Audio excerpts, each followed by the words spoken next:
feel like I'm doing something right.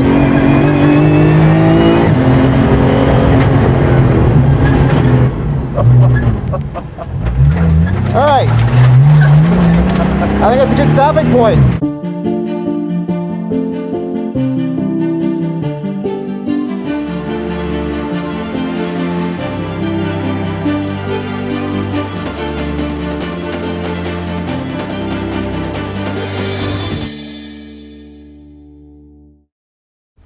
What's up, Antonio? How we doing? You look very official. I don't look official at all. I don't think I need all of this for this car, but you know what? Since we're doing a apples to apples comparison between two non-apples to apples cars. We're here at Thompson. Yep. And we are in your Cayman GT4, the 981 generation. I know you're pretty fond of this car. Very fond of it. You've churned many laps in this. On many tracks. On many tracks. Yep. And we're driving this, and then we're going to compare it to the GT2 RS Clubsport. Not the GT4 Clubsport, but the GT2 RS Clubsport, yes. And they're kind of similar in some ways. They are both 3.8 liter flat sixes. Yep. This is naturally aspirated 6-speed manual. That is a twin turbo. By the way, 6-speed manual putting out 385 horse in the 2016 variant. Yep. Weighing roughly 2,995 pounds. Mm-hmm. And the RS Clubsport, which is over here, is twin turbo, putting out 700 horsepower. A little bit more. Yeah. A little bit more. But it's still about 3,000 pounds, right? So there's a lot of things that are the same. There's a lot of differences. That's a 7-speed PDK. I kind of wonder what your impression is. I mean, you've ridden in these both before, but your impression as the passenger. Mm-hmm. Mid-engine, rear engine, right? Same manufacturer. So I think there are a lot of similarities. They're probably two of my favorite cars to drive. Yeah. Yep. I would not want to drive the 2RS Clubsport on the street if it was street legal. No. Because it's not. I was just out in it getting ready for this, and then I got into the 4, and I was like, oh, it's so comfortable. And coming from any other road car, the 4, I wouldn't say the 4 is the most comfortable car normally. But these are not the buckets. These are the sport seats, and these are much more comfortable than the bucket seats. Yeah, and look, this car is going to get a roll cage and all the other stuff I want to do with it, but right now it's stock. Yep. This is a completely stock car. Look, the 4 is like the perfect weekend at the track car. Honestly, that's how everyone describes it. I will agree with that. I look forward to any weekend I can get to the track and take this car out. If this is the only, if I could have one, if someone's like, what was the one car you wanted to have to go out and do stuff, it would probably be this car, right? Yeah. I like going around town. I like driving it. I like driving it on the street. I love driving it on the track. It is just close to perfect with the mid-engine. And I always feel incredibly comfortable driving it anywhere. Well, you know from hearing many ABS conversations how much we love Porsche, but they do a really good job of making a car that can handle the track, but then you can also drive home as well. Yeah, absolutely. And it has the reliability and the usability and, and the comfort, just as you said. And I think that's probably harder to do with some other manufacturers. Sorry, here goes this amazing Alpha just coming by. That car is so rowdy. I know, it's so loud. I was in that today. It's not the fastest car, but boy, is it a lot of fun. All right, we got a Supra behind us. I just got to get my bearings on this after being the Clubsport, and then I'll get my bearings back in the Clubsport again. So it's interesting, having been on this track in a car, but most of the time that I'm at this track, I'm actually on a bike. So the lines between car and bike are a little bit different. So for me, going back out on the track again with this, I'm like, wait a minute, on a bike I would be over there. Yeah, I can't really opine on that. I never ride a bike, so I'm not a bike guy. But I'll take your word for it. I've caught up to the Alpha now, and yes, you have. I'm trying not to be obnoxious. I wonder who's driving that. They're throwing it around pretty good. Is that Zoe? I don't know. It could be my sister. She's boogieing. Yeah. That's my sister.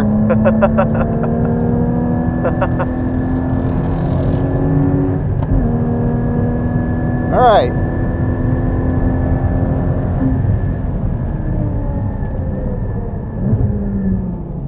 What a great car. I mean, this is my first time out today, so it feels fast. And it's going to feel really fast when we get in the Clubsport. Yeah, it feels, I mean, compared to the Clubsport, it feels slow. We're also going to be able to have a conversation in this. I don't think we're going to be able to have a conversation in the Clubsport. We're gonna try to have a conversation in the Clubsport. I don't know how that's gonna go. I'm probably not gonna be able to hear you. Probably not. So what tire are you running on this car? We're running P1s. Pirellis. Yeah, Pirelli P1s. How do you, if you can tell the difference, do you like the Pirellis more than the Michelins? Because some people get very particular about what tires they're using. I'm not that particular.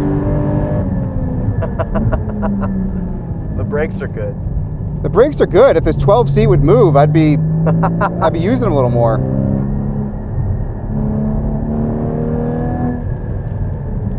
You don't need your thing. Come on, 12C. You don't need that air brake. Everyone, this is a track day. We're not actually racing, and we have to get past. We have to get waved on to pass. So that's what's going on here. But courtesy. We're being courteous and following the rules. All right, let's get on the brakes. The 12C is a great car.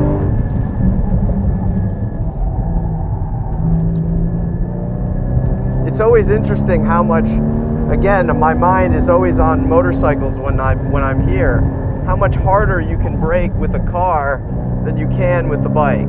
Oh yeah, I mean, again, I'm not a biker, but I got 4 wheels. Yeah, so bigger contact patches. Yeah, I'm a lot more stable than you are. Yes, so this, we often call this wheelie hill. On a bike, you come over that, you'll wheelie down that whole little part when you go over that crest.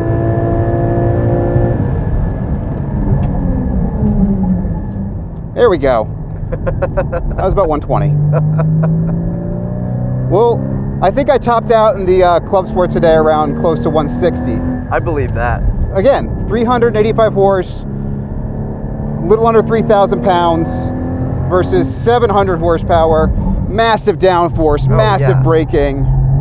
Like, this is no slouch, but it's not a customer race car for Porsche. Exactly, and for a road car, you know, you could drive this home today and it would be totally fine. For a road car, it has plenty of downforce. And this is nice too, because this car has, you're not going through the gears a ton on this. No. But this car also has the auto blipper, which is very helpful at the racetrack. Yeah, I mean, it takes one more thing you don't have to do. Exactly. I don't always run with it on, but you know. Yeah. I'm talking while doing a video right now, so. Yeah. One less thing to think about. Exactly. It's also much better for your 130. If I didn't have my seatbelt, I would have gone through the windshield there. What? I said if I didn't have my seatbelt, I would have gone through the windshield there. Yeah.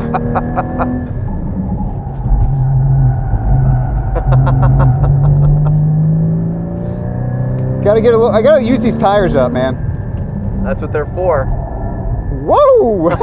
I got a little sideways there.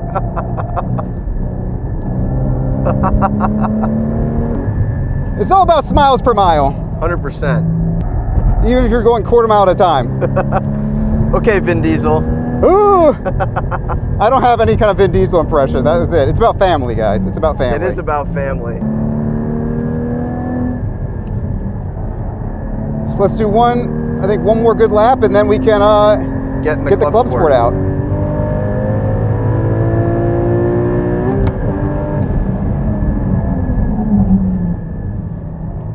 The brakes are fantastic. The brakes are really good on this car. Like, really seriously good. For a street car, functionally, they're amazing. And these aren't even the ceramics. These are the steels. Yeah. I mean, they're seriously good.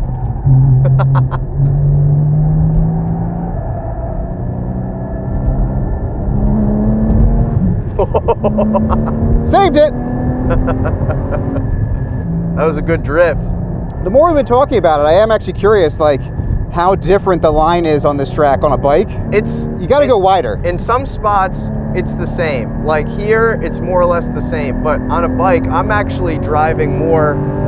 I'm coming more out there, and then I'm blending over this way. I'm braking at the 6. And I'm at the 6 4.5. Yeah. I can't brake as hard. No. This line here on a motorcycle, again, more or less the same. But my knee is down here. Then I'm driving to this cone, basically, and coming over. Yep. And then I'm holding this a little bit tighter. You know, you're coming out wide. I'm a little bit tighter in here, and I'm actually trail braking. Well, most folks take that tighter in the car too. I don't. Yeah. I don't. I like the double apex right here. You have a good line. You have a good line through there. And I like to set up differently. People take this turn really wide. Yes. And I want to come in tight, get really hard on the brakes, and then come in. I do a similar line on the bike, and I'm actually driving to this cone right there. Yeah, I want to be like right on that cone when I come in on the turn. That was solid. That felt good. This is a great car. Good warm up for the 2 RS Clubsport. So I don't know how you're going to cut this video, but we will be right back after we move all the cameras to a new car. Oh, there she is, waiting for us. Come on, guys. Thanks. All right. Okay. We're back. We will attempt to talk to each other. We should have started talking to each other when the engine was off, but Yeah. it's so hot in this car right now that I started cranking the AC. But the AC blows pretty cold. That's impressive. The AC blows cold until I really get on it, and then it cuts out. So yeah, now we switch to the GT2 RS Clubsport. Again, roughly around 3,000 pounds. But we're putting out 700 horsepower from a 3.8 liter flat 6 twin turbo. This is the most powerful non-street legal customer race car that Porsche has made. Well, immediately this is a lot less comfortable, but that makes sense. It has to be that way. Yeah. I have no idea what you just said. I was talking about how it's less comfortable. Oh, it's much less comfortable. But it has to be uncomfortable. Yeah, if you're claustrophobic, do not come in this car. Because you can't move, which is what you want. You want to be safe. Yeah, it's a lot faster than your car. Oh, thank you.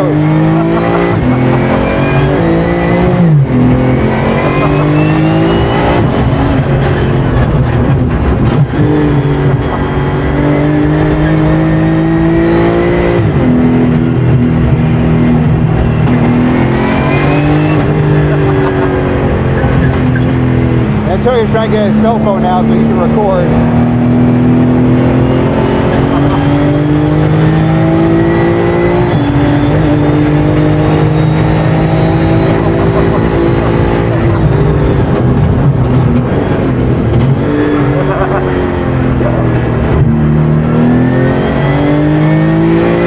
So yeah, the amount of downforce, the amount of brake power, just everything about the car is more.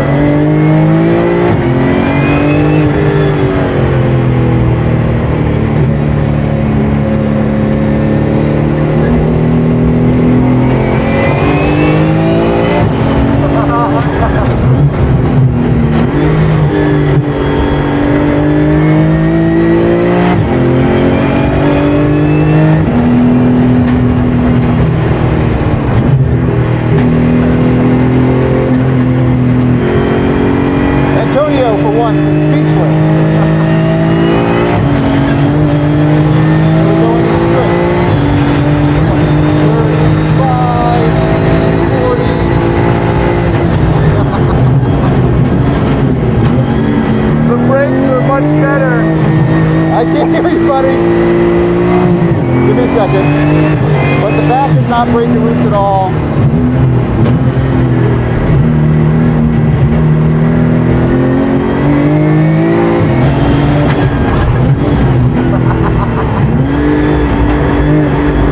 I got Antonio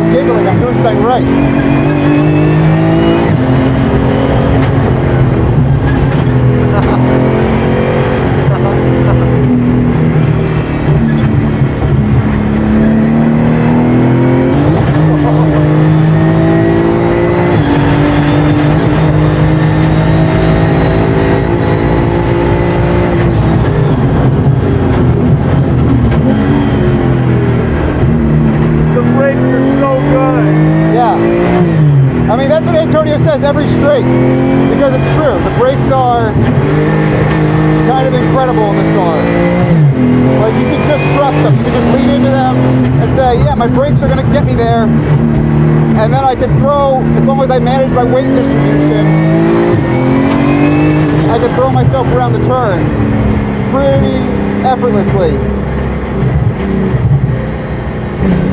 I think I'm annoying this guy in the turbo.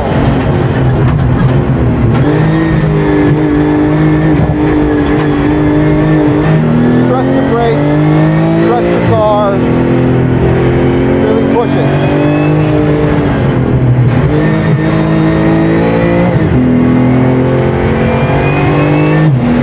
And you can really stand on them too, brakes.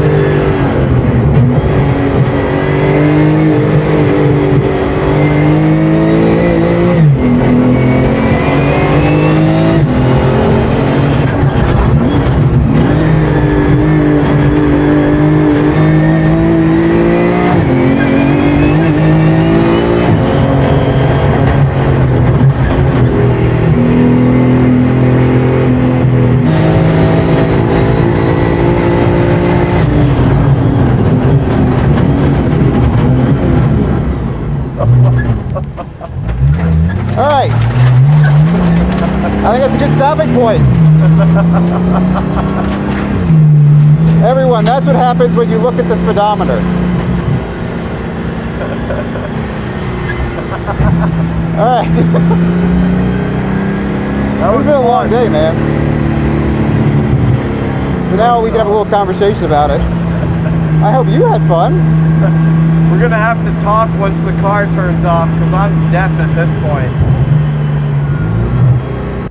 I was looking at the speedometer when I should have looking at the braking thing. Gotcha. We were talking about it while we were driving. Copy. My takeaways. Yeah, takeaways. This is a lot better on the brakes than the GT4.